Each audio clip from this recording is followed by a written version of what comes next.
ఇప్పుడు తెలుగుదేశం బహిరంగంగా అనౌన్స్ చేస్తుంది. పవన్ కళ్యాణ్ గారు మొన్న 5 అనౌన్స్ చేశారు. ఆ తర్వాత ఒక 2 పవన్ కళ్యాణ్ గారి పిఠాపురం కావచ్చు, తర్వాత కందుల దుర్గేష్ గారిది కావచ్చు అనౌన్స్ చేశారు. ఒక 3 వదులుకున్నారు. మిగతా ఏంటి అన్నటువంటిది ఏమన్నా క్లారిటీ ఉందో వాళ్ళకి చెప్పేశారా, లేక ఏమన్నా లిస్ట్ రిలీజ్ చేస్తారండి రామకృష్ణ గారు? సరిగా నేను ఉమ్మడి తూర్పుగోదావరి జిల్లా సెక్రటరీ పార్టీలో. విషయం ఏంటంటే మీరు అన్నట్టుగా 5 ఆల్రెడీ అనౌన్స్ చేశారు. పవన్ కళ్యాణ్ గారు ఓటుతోనే పిఠాపురం సీట్ అనౌన్స్ చేశారు. కందుల దుర్గేష్ గారి సీట్ మా జిల్లా అధ్యక్షుడికి అది కూడా అనౌన్స్ అయింది. రంజాన్ కూడా ఎవరికి ఇచ్చే హింస వాళ్ళకి ఇచ్చారు ఆల్రెడీ. పబ్లిక్ అనౌన్స్ అవ్వలేదు, మీకు తెలుసు మాకు తెలుసు.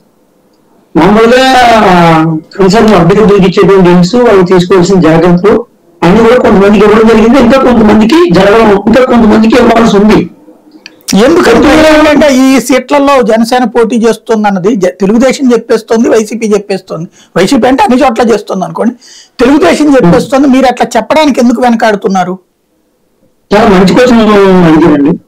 జనరల్ గా పొత్తు అనేటువంటిది కూటమి అనేటువంటిది 3 పార్టీల సమన్వయం 2 కలిసి చేయాల్సినటువంటి పని. ఫస్ట్ ఆఫ్ ఆల్ ఇక టీడీపీకి సంబంధించినటువంటి అన్ని ఇప్పటికీ కూడా అనౌన్స్ చేయలేదు.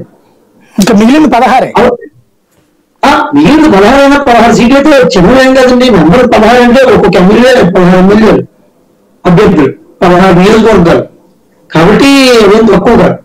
పొత్తులో ఎంత చెప్పాలంటే వేరే మా పొత్తులో ఇంకో పార్టీకి ఇచ్చినటువంటి ఎక్కువ. అందువల్ల అలా కాదు, పొత్తులో అనౌన్స్ చేసేదా లేదా అని కాదు, ఎంత సమన్వయంతో చేసేది, ఎంత పర్ఫెక్ట్ గా చేసేది. ఎందుకంటే కూటమి 3 పార్టీల సమూహం. క్షేత్రస్థాయిలో 3 పార్టీల యొక్క శ్రేణులు కలవాలి, 3 పార్టీల యొక్క అభ్యర్థులు ఒక ఏకాభిప్రాయానికి రావాలి. 3 పార్టీలు కలిసినప్పుడు అంటే విడివిడిగా కాదు, మర్చిపోవద్దు. అక్కడ టీడీపీ బలంగా ఉందా, జనసేన బలంగా ఉందా, లేకపోతే బీజేపీ భారతీయ జనతా పార్టీ బలంగా ఉన్న దానికంటే కూడా పొత్తు అయినప్పుడు కూటమి అభ్యర్థిని అనౌన్స్ చేసినప్పుడు అక్కడ ఉండేటువంటి బలం మనది ఏ స్థాయిలో ఉంటుంది, ప్రత్యర్థి పార్టీ యొక్క ప్రలోభాలకు లొంగకుండా ఏ రకంగా ఉంటుంది, వాళ్ళ యొక్క కుటుంబాలను ఏ రకంగా ఎదుర్కోగలనేటువంటి అనేక అంశాలను పరిగణలో తీసుకుని ఇస్తారు మా అధ్యక్షుడు పవన్ కళ్యాణ్ గారు. కానీ టీడీపీ చేయడానికి దానికి ప్రాబ్లం ఏం లేదు కదా. ఇప్పుడు వాళ్ళు అనౌన్స్ చేసి ఇష్టంగా అక్కడే కదండి. వాస్తవంగా ఇష్టం అనౌన్స్ ఏంటి, ఒక అభ్యర్థిని డిసైడ్ చేయడం. ఒక అభ్యర్థిని ఎలా డిసైడ్ చేస్తాం? డిఫరెంట్ సర్వే అవ్వలేదా అవి? ఇంకా కంప్లీట్ కాలేదా? అవుట్ వాళ్ళు ఎప్పుడైతే అనౌన్స్ చేశారో ఆ రోజే కంప్లీట్ అయినట్టండి పబ్లిక్ గానే. నేను అంటోంది అలా కాదు సార్. ఇప్పుడు తెలుగుదేశం పార్టీ 144 సీట్లో పోటీ చేయబోతోంది.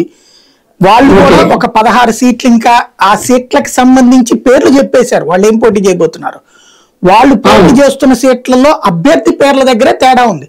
జనసేన ఇప్పుడు ఏమైందంటే ఒక కన్ఫ్యూజన్. ఎందుకు ఆ మాట అడుగుతున్నా అంటే, నేను 20 మీరు ఉన్న సీట్లో ఒక 3 తగ్గించుకున్నారు. అవేం తగ్గించుకున్నారో బయటికి తెలియదు, బీజేపీకి ఇచ్చారన్నటువంటిది. అట్లాగే మీరు ఏ సెట్ లో పోటీ చేస్తున్నారు పబ్లిక్ తెలియదు.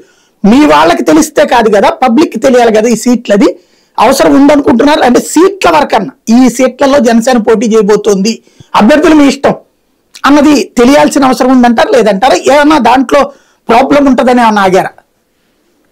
ప్రతి దాని మీద కూడా అంటే ఏ సీటు ఏ అభ్యర్థి అనేటువంటి మా అధ్యక్షుడు పవన్ కళ్యాణ్ గారికి స్పష్టమైన ఆలోచన ఉందండి. దాన్ని 3 అంశాలు పరిగణలో తీసుకుని దాన్ని నిర్ణయించడం జరిగింది. పార్టీలో చాలా మా అగ్రనాయకత్వానికి వాళ్ళకి కూడా ఈ విషయాలన్నీ కూడా చాలా బాగా తెలుసు.